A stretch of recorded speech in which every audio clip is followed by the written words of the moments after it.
स्टेजमा उभिँदा हात काँप्छ, स्वर रोकिन्छ। आउनुहोस् आज त्यो डर यहीँ समाप्त गरौँ। नमस्ते, म अर्जुन देवकोटा। सामाजिक अध्ययन तथा जीवनोपयोगी शिक्षा कक्षा 12सँग सम्बन्धित भाग 4 लिएर उपस्थित भएको छु। आज म तपाईलाई एकदमै महत्त्वपूर्ण सिप, जो अहिलेको समयअनुसार चल्न सक्ने सिपको थोरै अनुभूति व्यवहारिक रूपमा केही टिप्सहरू दिन गइरहेको छु। धेरै मानिस बोल्न नसक्ने होइनन्, डरले रोकिन्छ। आज म तपाईलाई स्टेजमा नडराई नलजाई बोल्ने व्यवहारिक कला बताउँदैछु।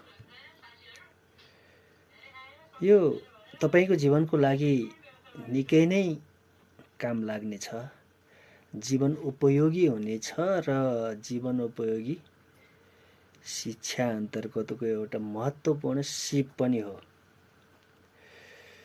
स्टेजमा गएर निर्धक्क साथ नलजाइकन नडराइकन बोल्न सक्ने हुनुपर्छ।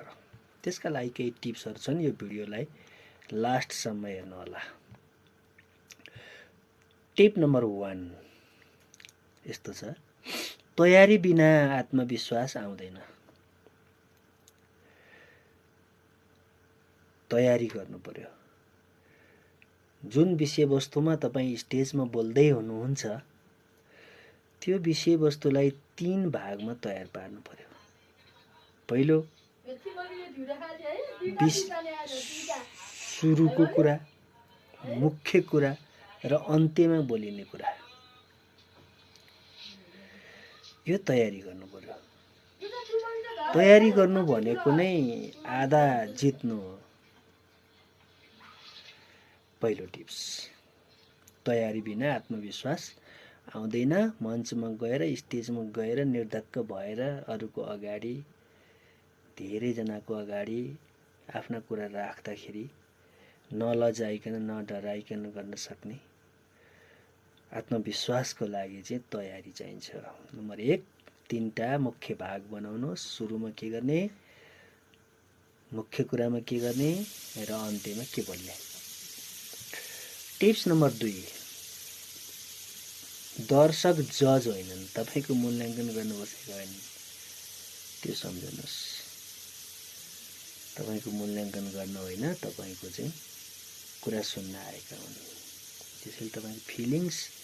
नम्बर 2, स्टेजमा बसेका मानिस, फेरि दोहोऱ्याएँ, तपाईको गल्ती खोज्न होइन, तपाईका कुरा सुन्न आएका हुन्। यो सोच बदलिएपछि डर घट्छ। दोस्रो टिप्स, दर्शक जज होइनन् भन्ने बुझ्नुहोस्। टिप्स नम्बर 3, आँखा एकजनामा, जम्मैतिर आँखा घुमाउनुतिर नलाग्नुहोस्। आँखा एकजनामा, भिडतिर होइन कि आँखा चाहिँ एउटै सकारात्मक अनुहार छान्नुहोस् र उसैसँग कुरा गरे जसरी बोल्नुहोस्। उसकै आँखामा हेरेर जो तपाईँलाई असाध्यै सकारात्मक लाग्छ।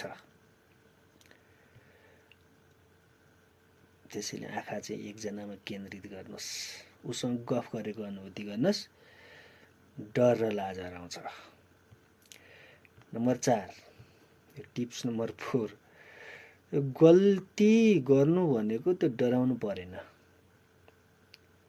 गल्ती भयो भने पनि आत्मविश्वास साथ जारी राख्नुहोस्, नछोड्नुहोस् बिचमा। गल्ती नै सिकायो। त्यसैले गल्तीसँग डराउनु हुन्न। बोल्ने क्रममा है, अन्य कुराको गल्तीको मैले कुरो गरेको होइन, बोल्ने क्रममा मैले केही मिस्टेक बोल्नुला कि भनेर डराउनु पर्दैन। सच्याउन सकिन्छ। 5औं टिप, सानो अभ्यास ठुलो साहस। सानो अभ्यास ठुलो साहस। घर, कक्षा, साथीहरू बीच बोल्ने अभ्यास गर्नुहोस्।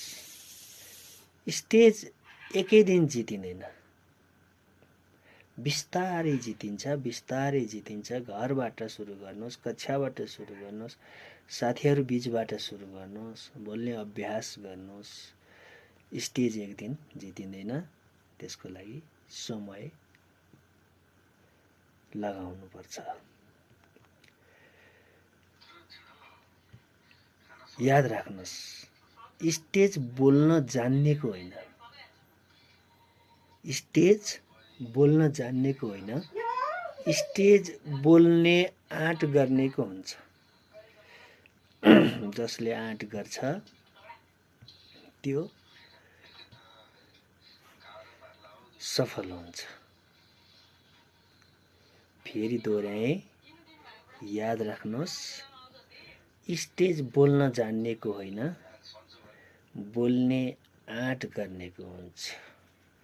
धन्यवाद। यति टिप्स तपाईँले जान्नुभयो र मनन गर्नुभयो भने तपाईँ जस्तो सुकै स्टेजमा गएर पनि आफ्नो कुरा निर्धक्कसँग राख्न सक्नुहुन्छ।